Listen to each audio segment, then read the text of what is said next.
All right, guys, welcome back to another episode of the Workbench, your resource rich weekly podcast and newsletter for local service entrepreneurs. As always, the Workbench is brought to you by Lead Truffle, the number one speed to lead service for home services. Excited today to be joined by Dave Hansen. He is the CEO of ClientTether, in a very similar space to Lead Truffle, where they're providing SaaS solutions, but more specifically to multi-location franchises, one of the preeminent software solutions in that space. So Dave, really excited to have you on and here to talk through software, SaaS, and then kind of where software makes sense or doesn't for local services, franchises, and all that, just the franchise space in general. So Dave, for folks that may not be familiar with your ClientTether, can you just tell us a little bit about yourself and your business? Yeah, absolutely. And Bryan, thanks for having me on. Sure appreciate giving me a voice here. So, ClientTether is a platform that was designed to help owners not get stuck doing all the things that owners get stuck doing, so they can't do the things that make them more money, right? So, lead follow up, quoting, proposal signing, delivering service, nurturing leads, getting reviews, like kind of the breadth of what any home service or a service oriented business is going to need to do.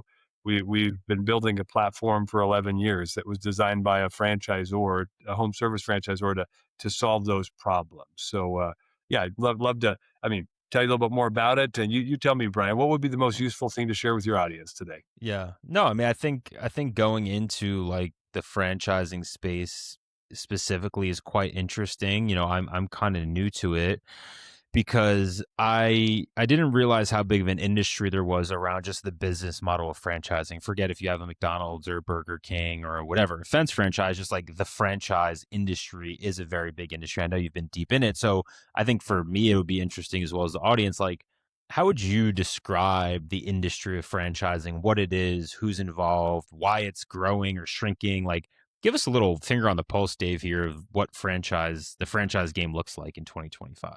Happy to. And, maybe for context too, yes, I'm the CEO of the one of the top rated, actually the number one rated franchise specific CRM in the industry, according to Entrepreneur. But also, my wife and I have been multi-unit franchise owners.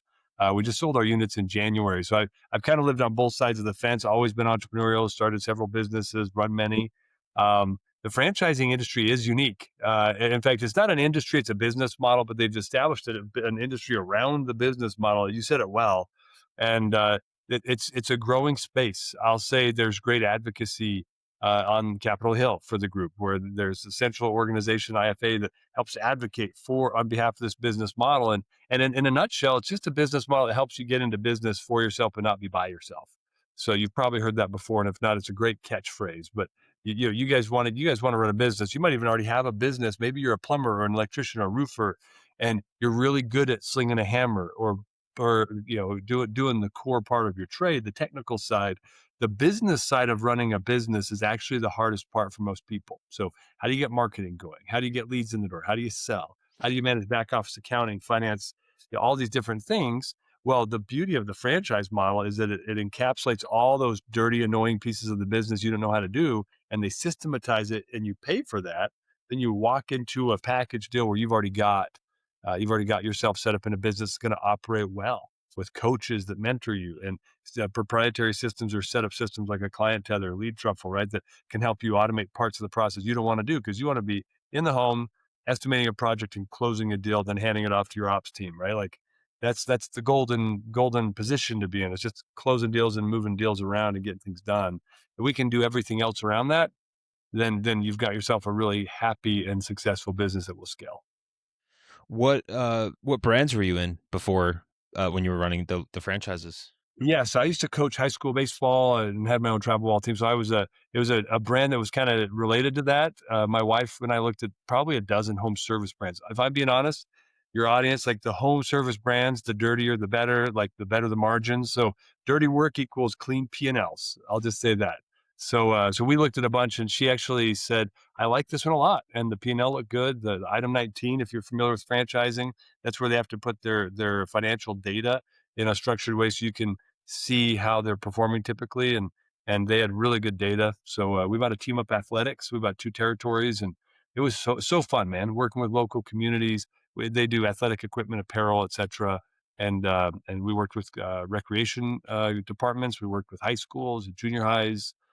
Started trying to penetrate the college scene here. I live in Utah, so I live next to two huge D1 schools. So it was a great model, great company. And we just had somebody who wanted to buy us out. And I'm very busy running a tech company, and we have 4 kids. So my wife's like, you know what? Let's sell it. And so we sold it and made about, we did well. We did well, Yeah. and we only ran it for less than 2 years. Wow, that's awesome. So in terms of the franchising industry, I think something that's been interesting for me, and I want your take on it, is like what the incentive structure is within the franchise organization. Meaning, it seems to me like really the main goal of the franchisor Mhm. is getting more franchisees. Like, yes, they need their existing franchisees to be successful, but the main thing the franchisor cares about is, can I get more new people signed up into the franchise system?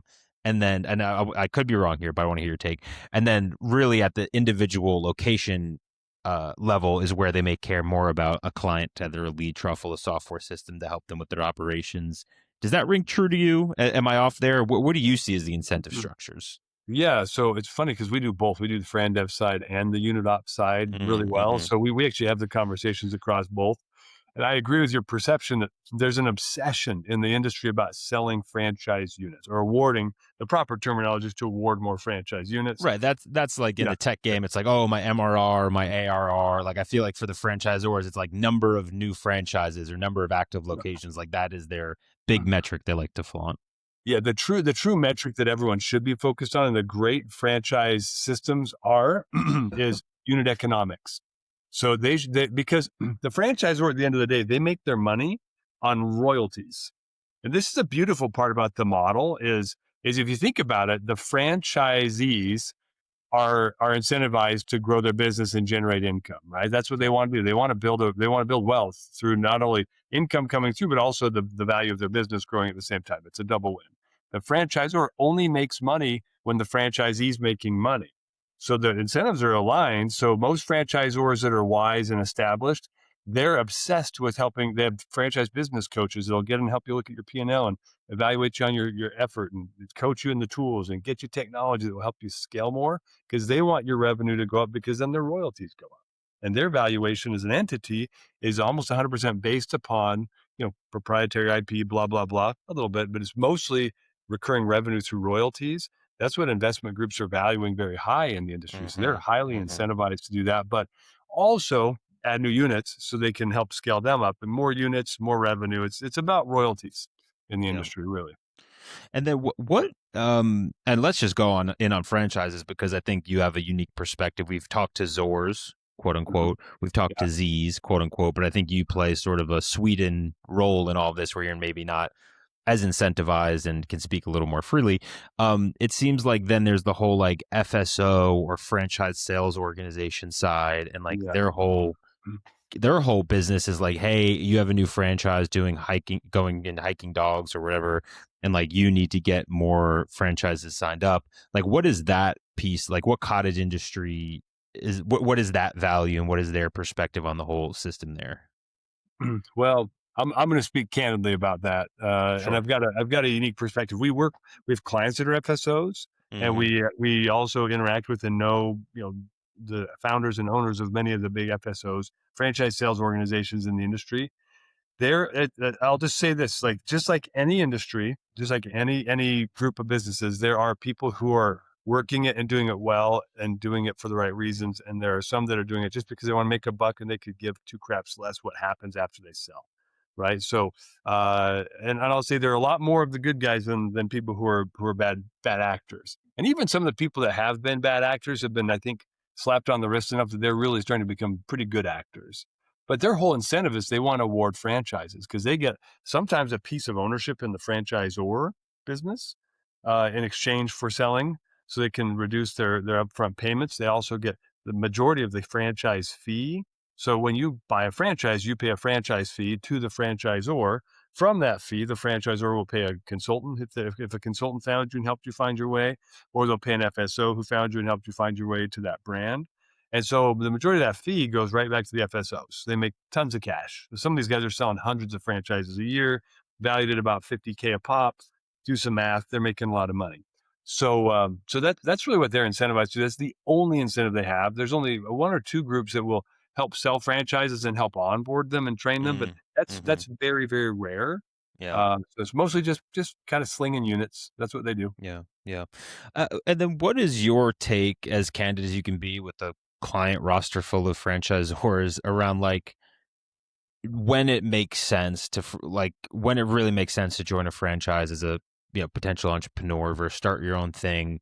And I think, like any business model in the world, there's going to be some that are great, there's going to be some that are kind of sketchy, hence is why I'm understanding there is all this regulation around the FDDs, because back in the late 20th century, people were just spinning up a franchise and just doing things willy-nilly, and it was just not Yeah. really, things weren't being done correctly. Like, I guess, what's your finger on the pulse as to like the value of a franchise in 2025 and when it might make sense to join one? Yeah, well, I mean, the value of a franchise can be incredibly high, to be honest. Hmm. But let me take a step back. Let's talk about psychographics, right? Like, who are the right people to buy a franchise? Mm, I think anybody can. I mean, Drew Brees owns a whole bunch of franchises. Shaq has made more money buying franchises and running them than he ever did as an NBA player, right? So yeah. there are big people that they see the model and they're like, oh, I put in money, it spits out more money. Let's go. You have to be the right kind of a person. If you're like an entrepreneur and you're like, I've started 7 businesses and I like to run, I like to tinker, I like to change systems and models and build my own thing. To be honest with you, you've got to do a real gut check to see if you're going to be a good candidate for a franchise. Yeah. Because here's Yeah. the thing, they Steve require you to Jobs follow. would not be a good franchisee. No, no. In fact, I was a moderately good franchise. I was good because I was great at sales, so we grew really fast, and but I challenged their model constantly. Helped them build some new products. Like, I was a helpful franchisee, but some people get really annoyed being a franchise owner when they're very entrepreneurial. Yeah. There Yeah. are many days of friction for me where I was like, bloody heck, like there's a better way to do this. Let's do it the better way. And in my opinion, Dave's way is always the better way. And maybe I'm wrong a lot, but that's to be determined. But entrepreneurs tend to think that way. And so when you get involved in a franchise system, it's harder to leave the contract than it is to get a divorce from a wife of like 30 years. Like, it's hard. It's a 10-year contract usually. You're locked into certain performance metrics and certain revenues that you should be hitting in royalties. And so you also have to, they're going to make sure you use the same marketing partner and the same technology stack. And you might say, oh, I love HubSpot because I've used it for 30 years selling pharmaceuticals. Well, guess what? You're not going to use it in franchising, most likely. You're probably gonna use like a ClientTether, right? Or something like that's a different technology. So you've got to adapt yourself around the model. And so now here's who's great at it. People who are in the military, people who are great at executing, but not great strategic. They don't want to build a system and start their own thing. Those people are phenomenal franchise owners that can Pro just, athletes, I could see that working out. yeah. Yeah. Yeah. What right now, heading into the last couple months of the year, things change for me. It seems like pets is a really good one. Obviously, the whole food side of things, like you have, you know, Chick-fil-A and Dutch Bros and all those. Like, what concepts have you seen from you being in the industry? You mentioned you've gone to a couple events recently. What industries or concepts are getting you excited, or do you think are kind of getting maybe you like, oh, maybe I should get involved with Yeah, that? there are a bunch. I mean, I work with hundreds of brands, so I always get Yeah. a look at their FTDs, and as they're getting things set up in our systems, I take a look at their brands. But I'm still pretty partial to the home service ones. I think home Hmm. service brands they're growing in interest. Their investment dollars keep flowing into them, which means they'll keep getting better and better. There are cool concepts out there that are micro emerging. Like Firefly Forts is a freaking cool brand.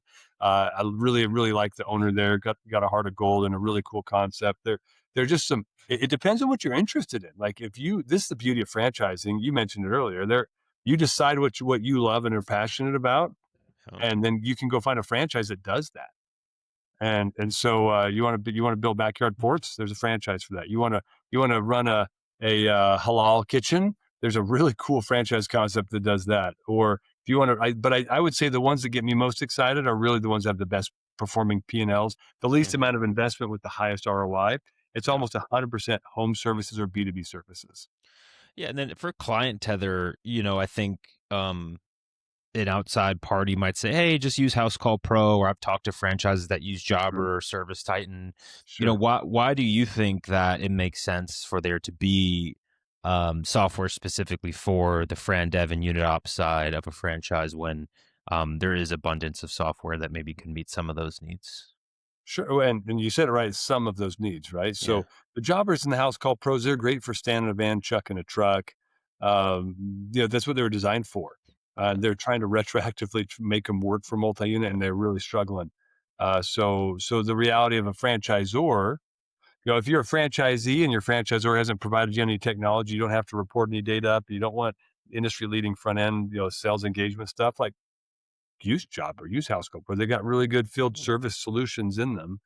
But we also are trying to be a full end-to-end tech stack. Yeah. So where Yeah. they're trying to supplement that with maybe some AI or third-party plugins, we're end-to-end, and we're designed for multi-unit. So the franchisor can review data, do comparative analysis, normative analysis, find out where you're struggling in your franchise Hmm. operations, where you're the guy in the next territory isn't, so they can then coach you and mentor you, and then also role reporting on financial analytics. Like that, Yeah. there's more to it than just the Hmm. front end. But I'll just say, I mean, they've got good tools. They're just not complete tools for a multi-unit business model like a dealership or a franchise. They, Yeah. they struggle in those areas. And then you got all the big boys like HubSpot and Salesforce, and those are like puke UI vomit. They're so busy, and they're Yeah. designed for everybody, so they're designed for nobody.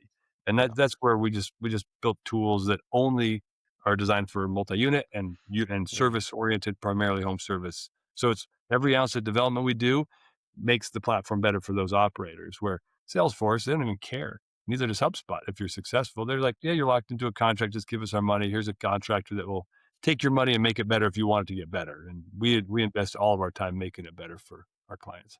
Yeah. Makes sense. Dave, anything we didn't get to here today that you wanted to cover?